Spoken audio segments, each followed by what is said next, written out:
trouve à Houston, au Texas, bien sûr. Je suis arrivée hier, samedi, pour une très grosse conférence énergétique CERAWeek qui va se dérouler à partir de lundi dans cet hôtel qui est juste derrière moi, un grand hôtel de Houston, dans le centre-ville de Houston.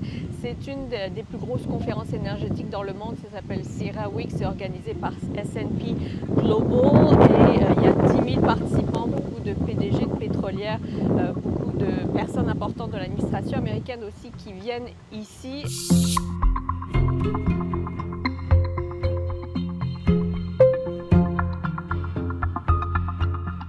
Ça fait à peu près 3 semaines finalement que je prépare cette conférence en faisant des demandes d'entrevues, en regardant tout ce qui va se passer, mais aussi tout ce qui se passe dans le monde énergétique, parce que ça change de minute en minute avec le conflit au Moyen-Orient. Ça a beaucoup d'impact sur bien sûr l'industrie énergétique qui va se rassembler ici, mais aussi bien sûr les Canadiens sur notre budget, sur le prix à la pompe, mais aussi au risque d'inflation.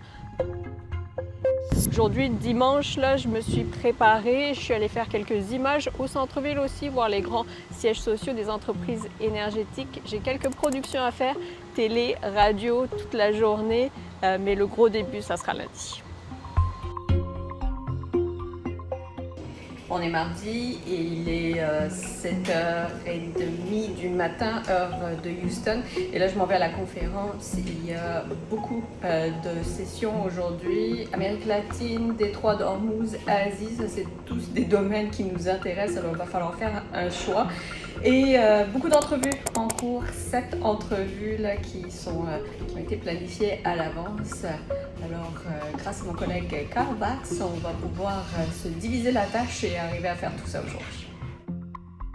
La conférence, elle est énorme. Sans aucun doute, je fais mes 10 000 pas par jour. Et la carte d'ailleurs que vous voyez derrière moi, c'est seulement un des endroits où il y a des tables rondes, des présentations, des conférences. Il y a un hôtel aussi juste à côté avec 4 étages de salles de présentation et des salles aussi pour des entrevues. Alors sans aucun doute, quand on participe à cette conférence, on fait son sport. Je suis loin d'être la seule journaliste à cette conférence. En fait, il y a 360 personnes du monde entier qui viennent ici pour couvrir la conférence CERAWeek avec, il faut le dire, une grosse représentation des agences de presse économiques Reuters, Bloomberg.